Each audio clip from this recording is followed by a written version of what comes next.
Aqui? Sim, sim. Paridade das funções, beleza. Mas Então, aí, com relação à origem, né, sem fazer nenhum tipo de transformação, o seno ele não seria sempre ímpar.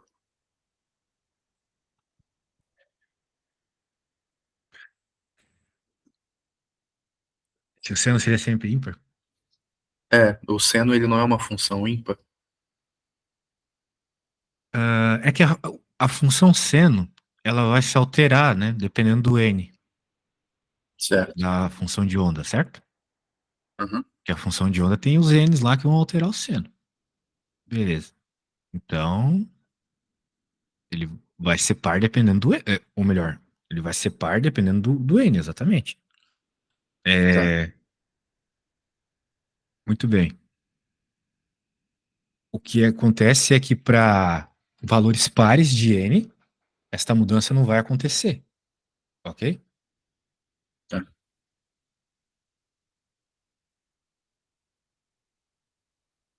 Bem, pelo que eu lembro, é essa a explicação.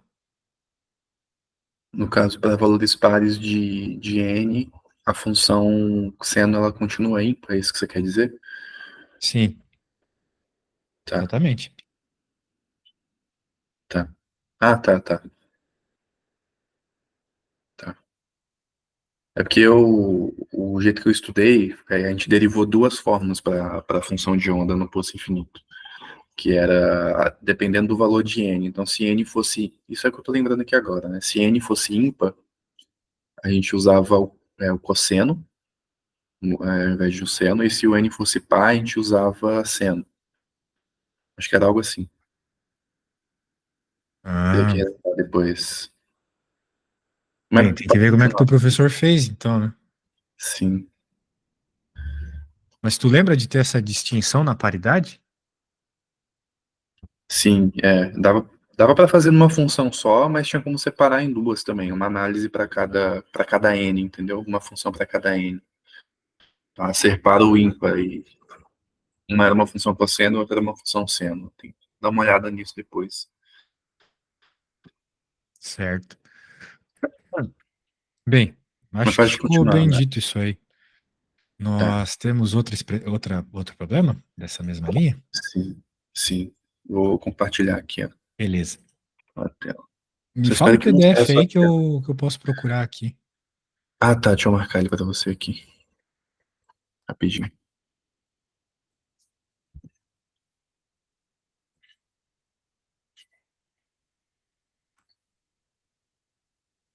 Esse daqui. É o exercício 3. Tá, não era o que a gente estava fazendo? Isso, mas eu vou para a segunda parte dele, a gente estava falando dos altos valores, né? Autovalores. Aí eu gostaria de fazer a segunda parte do primeiro item, que é com relação às autofunções. A correção de primeira ordem para autofunções. Aí eu te mandei aí essa é a expressão para correção de primeira ordem de autofunções, né? Onde esse W é a perturbação, que a gente sabe que é alfa delta de Dirac. Agora, qual que é a minha dúvida aqui? Que, por exemplo, quando a gente tem uma Hamiltoniana de dois níveis, por exemplo, um nível um e um nível 2, a gente vai ter só dois estados, né? A gente vai ter um estado um e um estado 2. Então, as correções de primeira ou segunda ordem, não sei, desse sistema, vão envolver só duas correções para cada estado, né? Uma correção para o estado um e uma correção para o estado 2. Então, por exemplo, para achar a correção para o estado um, a gente substituiria ali n igual a 1 e o m igual a 2. A correção para o estado 2, a gente substituiria ali o n igual a 2 e o m igual a 1, porque só tem dois estados possíveis, né? Então eles ficam trocando entre si.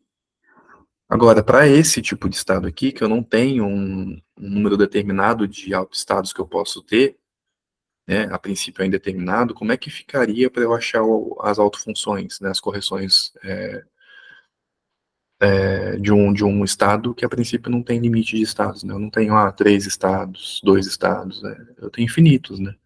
Então como que eu faço para achar essa perturbação? Como que você faz para achar a perturbação? Certo. É, essa correção em primeira ordem, melhor dizendo, né? Essa correção em primeira ordem do autoestado.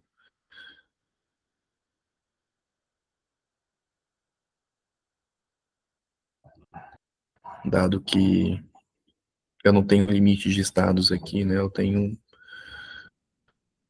sei lá quantos estados infinitos a princípio. Tá.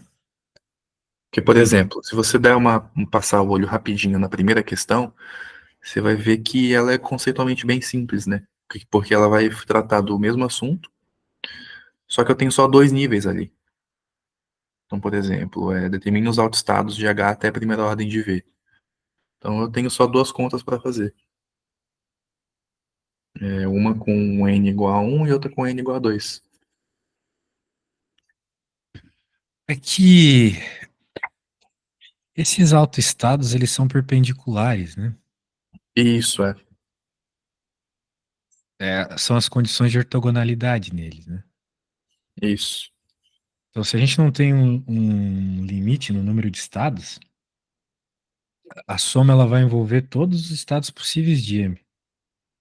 Ou melhor, todos os estados possíveis que a gente pode chamar de M, né? Você chamou de M no negócio que você tinha me mostrado agora há pouco. Isso, é. MN. Bem, eu posso escrever aqui.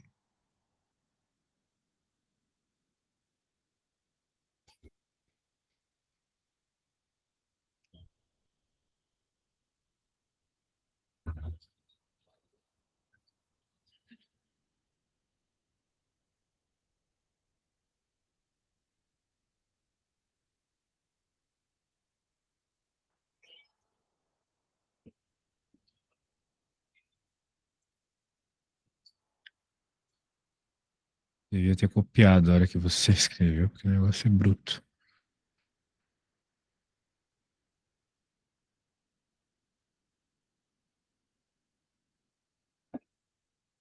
Bem, a gente concluiu que só os estados ímpares, né? A correção vai ser não nula, certo? Isso. Muito bem. Então, é que eu acho que a resposta já está nisso, entendeu? Sim. Porque a correção nas energias, o que que vai acontecer? Somente nos estados que são N ímpar, vai ter correção de energia, que é aquele cálculo que eu tinha feito lá, e a gente chegou em, né, eu fiz isso aqui, a gente chegou nisso, né? 2 alfa sobre A. Nossa, meu alfa e meu A e meu 2 é tudo igual. Mas sim, só para ímpar. Agora, as correções nos autoestados, né, vem da mesma ideia, né? Por N par, a correção é nula.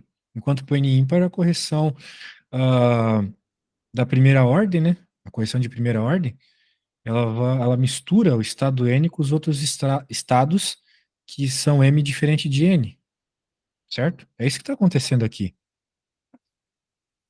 Então, eu não sei se tu Aí, quer, tipo, chegar numa expressão específica, mas eu acho que é só uma conclusão mesmo, entende? Porque, vamos dizer assim, a expressão está aqui, né?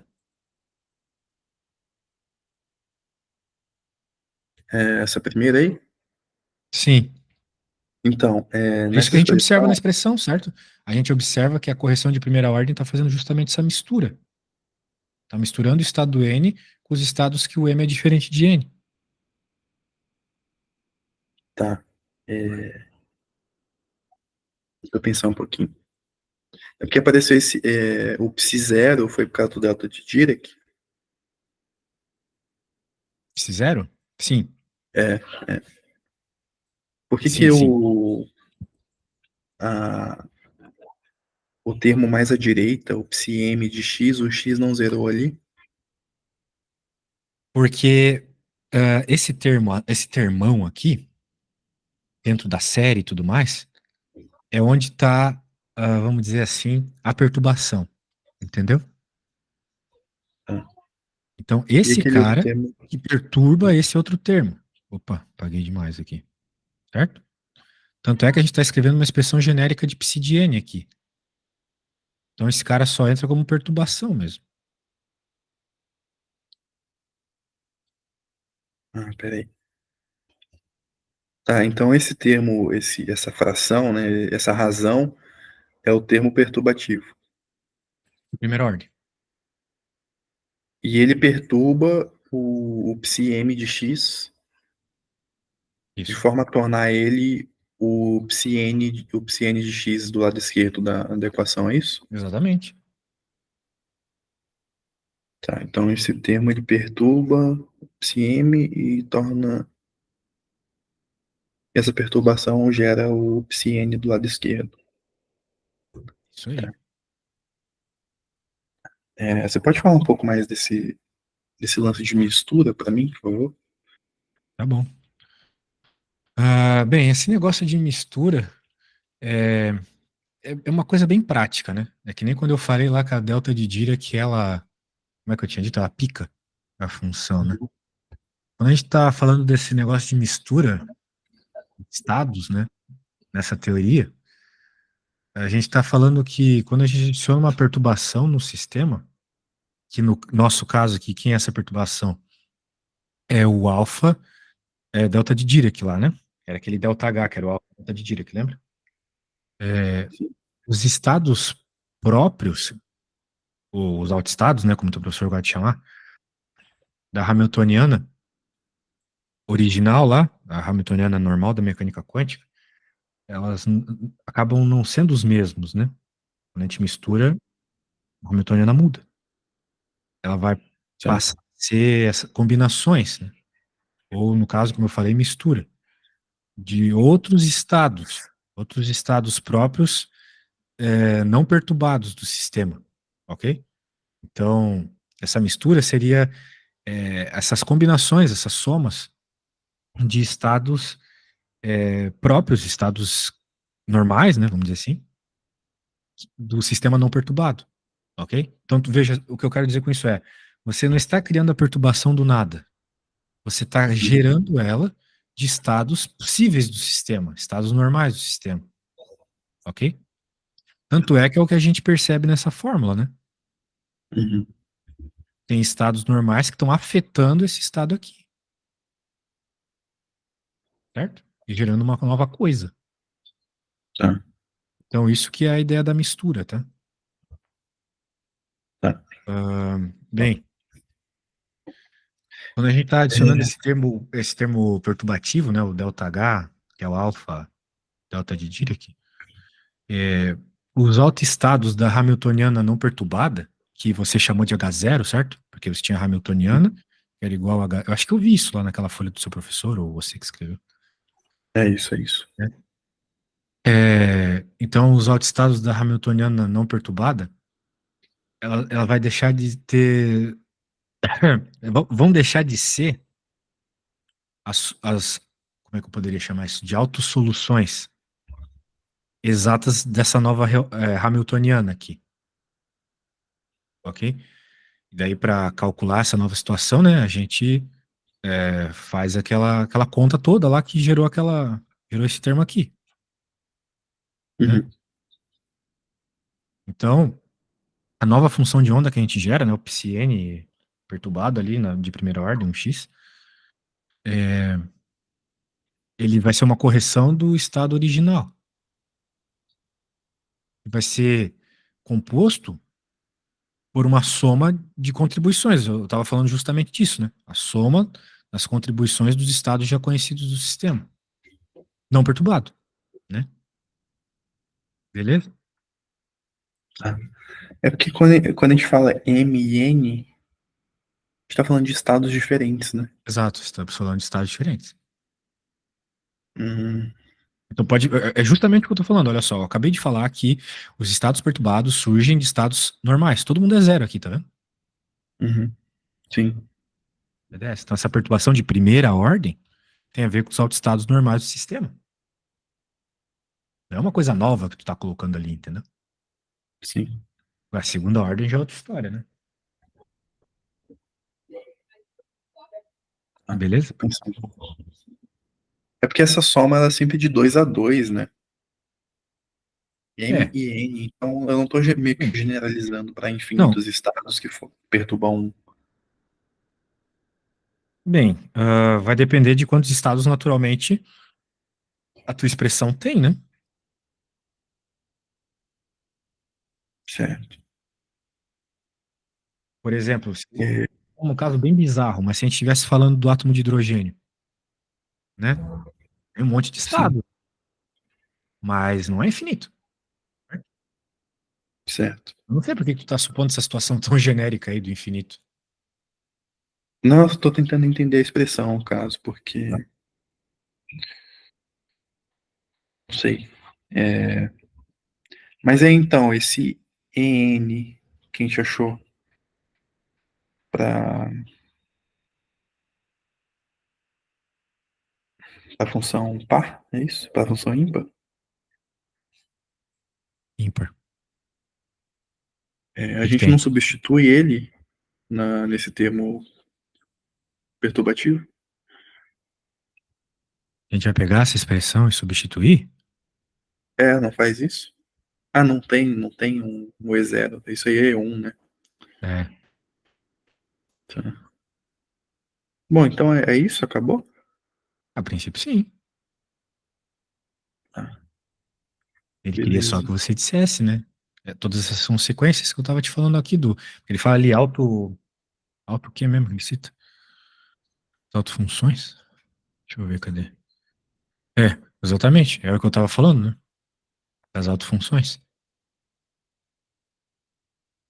Porque quando você calcula lá, é, que nem ele pede, calcule a correção de primeira ordem para o espectro da Hamiltoniana e para suas autofunções, é isso aqui. Essas duas coisas aqui. As autofunções é a primeira e a Hamiltoniana tá aqui. Entendeu? Tá, tá. Então, essas duas coisas são a resposta que ele pede no A. Só que você tem que lembrar Certo. dessa questão da paridade, a hora que você for informar, né, o professor. Aí esse numerador no termo perturbativo do autoestado, ele surge daquele mesmo raciocínio, né? Vai ter um bra, delta de Dirac e um ket, um bra m, delta de Dirac e um ket n, e a gente abre isso, né, na forma integral, então vai ficar um psi de m conjugado, um delta de Dirac no meio, e um psi de n no final, e aí o delta de Dirac vai filtrar tudo em zero, e por isso aparecem esses dois termos em cima, o psi m de zero e o psi n de zero. Sim, Mas depois de abrir tudo, da integral e o delta de Dirac filtrar. exato. É, bem, a gente poderia fazer isso, né? Só que seria meio chato, porque, bem, dá pra fazer. Se tu quiser, eu mostro ali. Ah, não, é porque eu pensei que fosse isso que você tivesse feito implicitamente. Não, sim, só que, como é que eu posso dizer isso aqui? De novo, já é um negócio meio posto, né? Mas eu posso te dizer isso na prática, tá? Eu quero dizer, eu posso mostrar isso aqui pra você na prática, essa obtenção. Tá, bom, se ela for diferente do que eu falei, é por Aqui, outro processo? né, não é que é outro processo, é um processo mais genérico. Ó, vamos lá. Deixa eu mostrar pra ti aqui. É, vamos pensar o seguinte. É legal chegar nessa expressão. Porque você não Ok. chegou nela, né? Você não chegou nisso aqui, né? Ah, não, eu cheguei mais ou menos, mas eu tive dúvidas no processo. Tá, então eu vou chegar pra você. É bem legal. A gente tem por exemplo, as funções de onda, né? Que vai ser então a função da ordem do alto estado normal, né? Mais a correção de primeira ordem, e assim vai, certo? Uhum. Beleza. Então, se eu for escrever a equação de Schrödinger,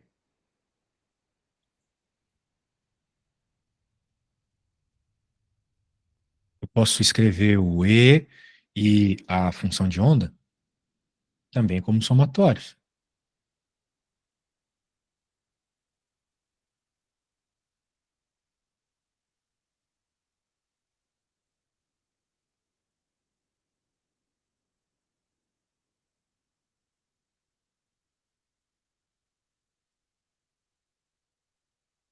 ok?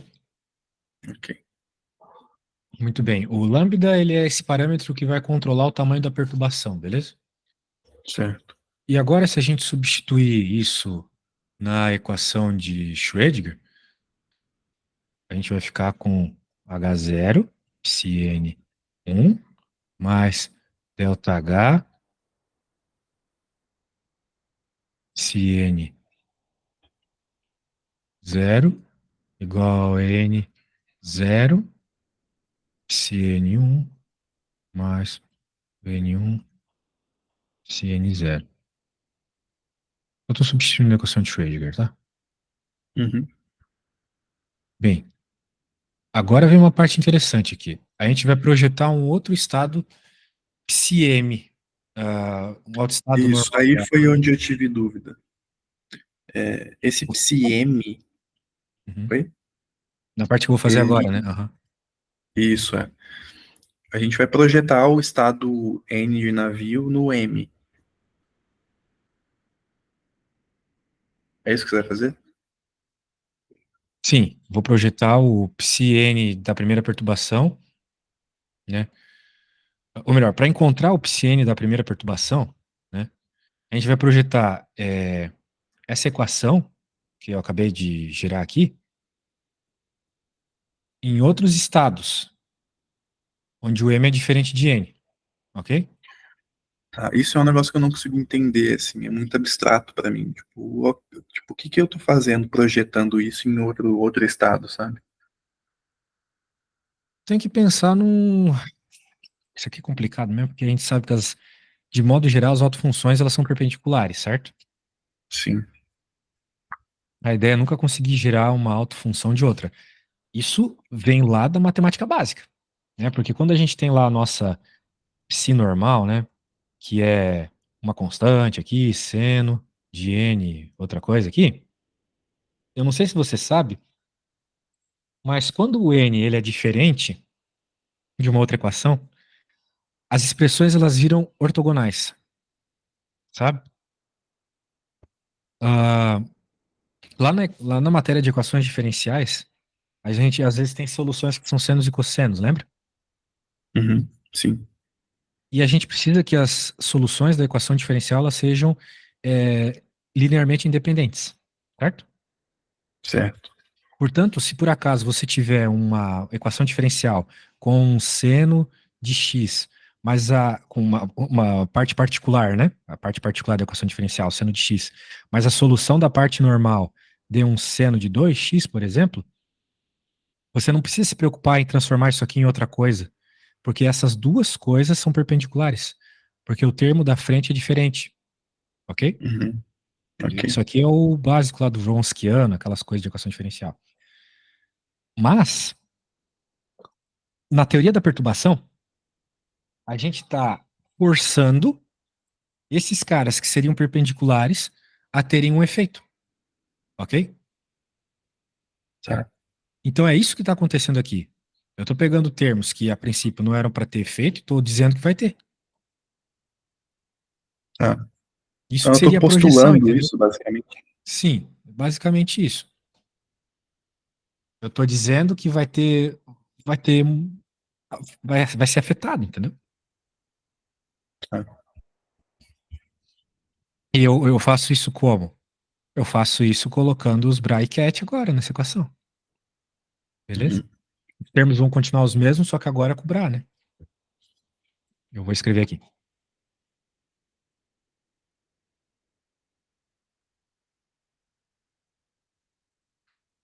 Eu quero que você perceba uma coisa muito importante nessa expressão que eu vou colocar aqui. Você entendeu que está tendo perturbação por causa do delta H, né? Sim.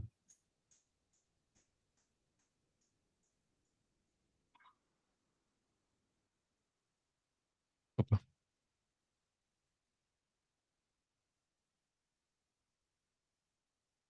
cara, esses negócios, hein? Eu não sei se você já teve que escrever um artigo com esse monte de coisa aqui, mas escrever isso aqui no LaTeX é um saco, né? É muito Sim. índice, muita coisa. Na relatividade geral, meu, também é uma coisa, é que eu sou dessa área de relatividade, né?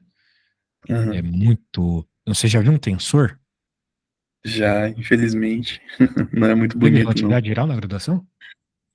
Não, eu fui por interesse próprio, porque eu queria fazer iniciação na área. E eu fiz Ah, um curso de introdução à relatividade então um você viu que tempo o negócio é atrás e tinha alguns bruto. tensores. É. É, tem aquele tensor lá, o R-mini, daí tem Uhum. o que é gerado pelo Christoffel, né? Que tem dois aqui, mais um aqui, né? Isso aqui é um Sim. nojo fazendo LaTeX, porque tu precisa colocar o espaço na posição certa, meu, uma merda. Tem gente que faz a tese ainda em Word, meu Deus. Tu tá fazendo teus trabalhos em LaTeX, né? É porque o Word agora ele suporta a linguagem LaTeX também. É, Aí dá ó, pra. dá É, mesmo? Não sei. O dá. novo Word tem isso, né? Isso, exatamente. É um comando lá, você aperta e tem uma seção que você consegue escrever em linguagem LaTeX. Ele Legal. reconhece. É. Bem, o que eu tava querendo que tu percebesse aqui é que o termo associado com a perturbação, que é onde tem o ΔH, ele só é afetado pelos autoestados normais do sistema, tá vendo? Uhum. Isso que é o muito interessante aqui. É aquilo que eu vim te falando o tempo todo até agora, né? Que a perturbação, ele vem dessa mistura dos autoestados normais do sistema, beleza? Sim, sim. É isso. Bem, cara, eu já tô chegando lá naquela expressão. Eu só preciso mesmo pegar uma água porque eu tô dando aula seguido e minha voz tá acabando já. Preciso dar mais Vai lá, 8 amanhã. Deixa eu pegar minha garrafa. Se tu ok, quiser já dar uma brincada e tentar chegar na expressão, agora falta pouco. beleza.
Opa,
Opa, voltei, cara. Desculpa aí, eu tive um problema gastrointestinal.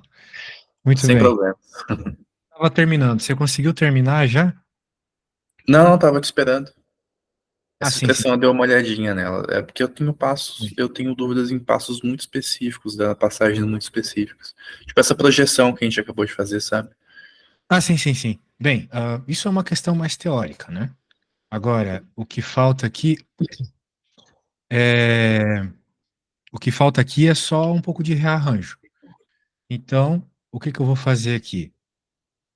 A gente tem que entender que o H0 no estado M0, ele é igual ao M0, né? Porque é a própria equação de Schrödinger, certo? Certo. E os autoestados de H0, eles são ortogonais, né? Uhum. Então, o que eu quero dizer com isso? Que o psi-M0, psi-N0 seria então igual ao delta de Dirac. Certo. M e N são índices que eu coloco aí para diferenciar um estado do outro. Exatamente. No caso, todos são autoestados do mesmo da mesma Hamiltoniana, no caso. Sim, sim, sim. Em Tá. especial, são todos autoestados do H0 original, ok? Não é Tá. perturbado, Tá. beleza? Muito bem. Então, a gente vai ter, sabendo essas coisas, né? A gente vai ter simplificações. Porque a gente sabe que esse delta de Dirac ele se comporta, né, diferente quando tem termos iguais, etc, né? Então, simplificando isso, como é que vai ficar a nossa expressão lá em cima? Vai ficar EM, zero, menos EN, zero, ok? É, se M, zero, se N, 1.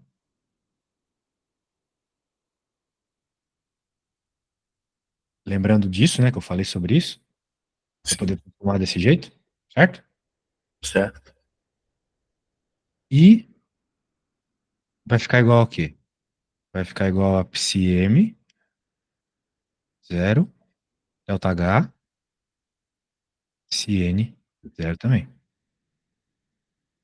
Muito bem. Agora, deixa eu só jogar um pouco para cá. Tem aquele último termo ali ainda, não? É, o E1, EN1, Não.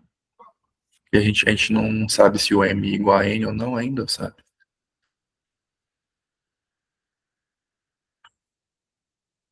Você está me perguntando por que que esse último termo não morreu, é isso? A gente não pode zerar ele simplesmente, pode?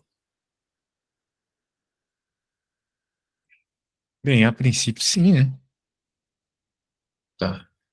Por causa do Por causa do seguinte, olha só, quem que são esses caras aqui? São caras ortogonais, certo? Uhum. Então eles são zero. Isso aí Tá. é da geometria, né? Dois vetores ortogonais, produto escalar entre eles zero, certo? Tá. Muito bem. É porque eles são quaisquer dois vetores, né? Do. Ai, é tão complexo esses termos, mas dos autoestados originais, ok? Tá. E daí a gente sabe que os autoestados originais, eles zero, né? Certo? Tá. Tá. Quando faz produto escalar entre eles. Porque, como eu estava te explicando ali em cima, né, na questão que eu estava falando do seno e tal, eles são perpendiculares, né? Porque pensa Tá. comigo, o que que muda de uma função de onda para outra, né? De um estado para o outro aqui. Se eu colocar um, mudo um aqui. Se eu colocar dois, mudo dois aqui.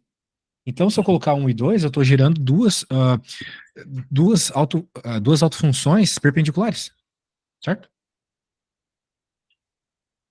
Por Concorda quê? comigo? Eu já te expliquei, porque esse cara aqui é perpendicular a um cara que tem um n diferente. Matematicamente é Tá. isso, certo? Isso. Ok. Entendeu a ideia? Uhum. Eu tinha falado antes sobre isso. Então, é por isso que isso aqui é naturalmente uma autofunção. Ela gera autoestados perpendiculares. Por causa desse n aqui. Ok? Tá. Muito bem. Ah, então, portanto, esse cara aqui vai ser zero. Isso é geral, é sempre. Todo autoestado é perpendicular a qualquer outro? Bem, de modo geral, sim, né? Tá. Os autoestados eles têm que ser perpendiculares. Porque se eles não forem perpendiculares, eles naturalmente se afetariam, né? E o que que acontece quando você está escrevendo uma equação diferencial? Qualquer equação diferencial, é a equação de Schrödinger é uma equação diferencial, certo? Sim. As soluções, elas são perpendiculares entre si. Eu estava citando isso anteriormente, não é mesmo? Uhum. É. Certo. Então, como as funções de onda, né, os autoestados, eles são soluções de uma equação diferencial, grosso modo, né? Então, significa que eles são sempre perpendiculares, sim. Beleza? Tá. Por eles serem soluções de equações diferenciais, é isso? Matematicamente, sim. Tá. Agora, se tu quiser fazer uma interpretação disso dentro do poço infinito, né, talvez seja interessante. Por que que um elétron oscilando um determinado nível de energia não afeta um outro elétron oscilando em outro nível de energia. Né? O porquê você tem que perguntar para Deus. Mas na prática é isso Sim. que acontece, certo? Matematicamente é porque os autoestados são Perpendiculares. perpendiculares. Né? Exato. Agora, fisicamente é o que ocorre, porque dentro de um átomo mesmo, né? Um elétron, de modo geral, não afeta um outro elétron em outra camada de energia, certo? Tá, Pelo menos ah, dentro de um átomo de hidrogênio é um fato, né? certo. Agora, dentro de um outro átomo, né, que já tem uma outra forma de obter as equações, daí já não sei. Porque tu deve saber, né, que todas aqueles S, Ls e coisas do gênero para qualquer átomo que não seja o átomo de hidrogênio é uma aproximação, né? Uhum. Pois é. Mas para o átomo de hidrogênio, então, eles não vão se afetar. Bom, é o que de fato acontece, né? Na prática, eu acho que se a gente for pensar bastante nisso, né, tem a ver até mesmo com a distância que os elétrons têm um dos outros, né? Sim. Porque eles são tão pequenos e tão a distâncias tão grandes, né, que não vão se afetar.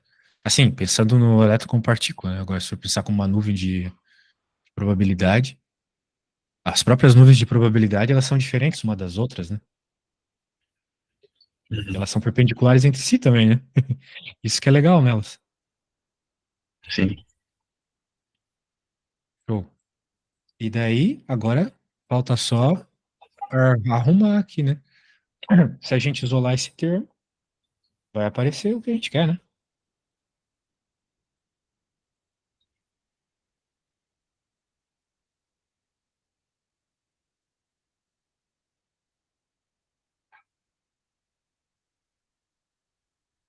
Tá. Muito bem. Veja que isso ainda é, não está exatamente igual àquilo, né? Uhum. Que é de fato a expressão. Porque a gente ainda precisa construir a correção do autoestado, né? E a gente vai fazer isso com uma soma de contribuições dos outros estados PCMs, né? Então, fazendo essa soma, eu posso reescrever só o cat mesmo. Agora, vamos dizer assim, exclusivamente no espaço da posição, porque é o que me interessa, certo? Certo. Acho que travou. Travou? Tu não tá vendo nada aí? Ah, não, voltou. Ah, isso aqui.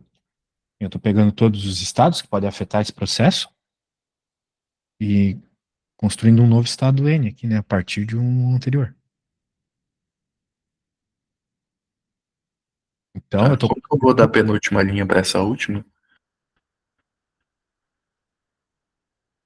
Bem, como eu estava te dizendo, né,